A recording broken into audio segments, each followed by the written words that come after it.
Change your mind, change your life. Change your mind, change your life. Do you believe that? Do you believe that that's possible?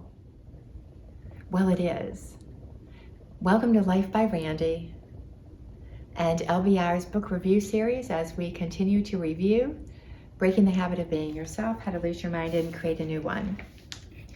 We are still in the Quantum You chapter, and as this chapter has progressed in the last 7 episodes, Dr. Joe has led us through the notion that mind and matter are not separable. They are actually inseparable, mind and matter. Mind is matter, and matter is mind.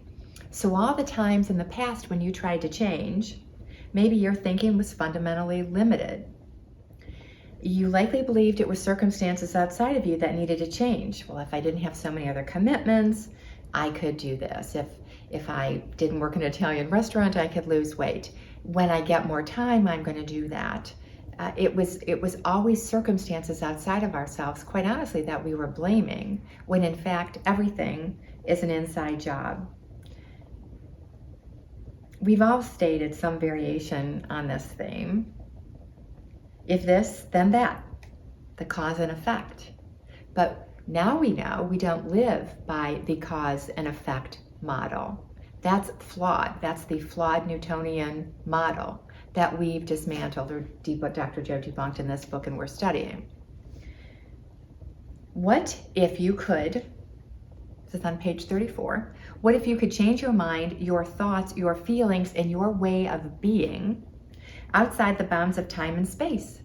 What if you could change ahead of time and see the effects of those internal changes in your external world? Well, you can. You can. And that's what us humans do when we know how to do it.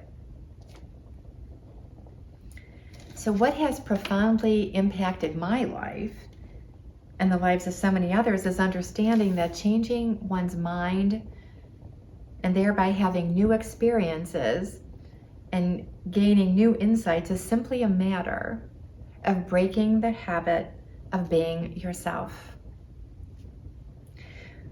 When you overcome your senses, when you understand that you are not bound by the chains of your past, you are not bound by the chains of your past or a genetic predisposition or a family code, or that's just the way it's always been done. When you live a life that is greater than your body, your environment, and your time, the big 3, all things are possible. The universal intelligence that animates the existence of all things will both surprise and delight you. It wants nothing more than to provide you with access to all you want. In short, when you change your mind, you change your life. Can you change your state of being? Absolutely. That's what this is about. And once you inhabit a new mind, can you observe a new destiny? The answers are what the rest of this book is all about. In short, when you change your mind, you change your life. See, we aren't taught that we create intended realities using our minds and interacting with the quantum field. We are taught more to do rather than to be. And what does that mean? Well, I could spend, let's say I want a new job, and so I could spend all the time in the world researching that job, researching the qualification it takes for that job, doing all of the kind of head work, getting all of the knowledge, or I could spend all of my time, or most of my time, in the being state. Not so much concerned with all of those details, but envisioning the kind of job I want.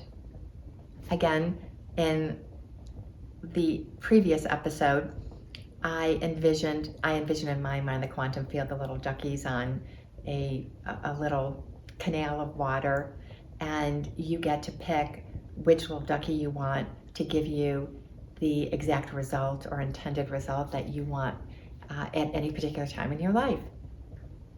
And so for me, most recently, it was a healing from cancer. But it can be anything. It could be something small, like a particular result in a particular day of getting something on sale, or it could be large like cancer. And it matters not what the substance is. What matters is the process of it. And so we can lose ourselves and leave the big three, right? Leave our environment, leave our body, leave time, and go out into the quantum field, into pure consciousness, and create from that state of envisioning and intending, and then adding emotions to it and feeling our way through. And quite honestly, we'll feel silly at first. Children do this naturally. But as we grow up, we somehow lose that childlike faith, right? The imagination, imagining what it would be like, envisioning, creating. That's where the magic is, and that's where this happens in the quantum plane. Stay tuned. Dr. Joe continues us through the book and ultimately leads us to very specifically how you and I can do this. I've done it. I encourage you to dig into the book and to embrace these principles. I know they may be very new for some, and some may be very practiced in it. Wherever you are in your continuum, stay with it. That's where the magic happens in life, in gratitude, in magic, and in joy. Thanks for tuning in.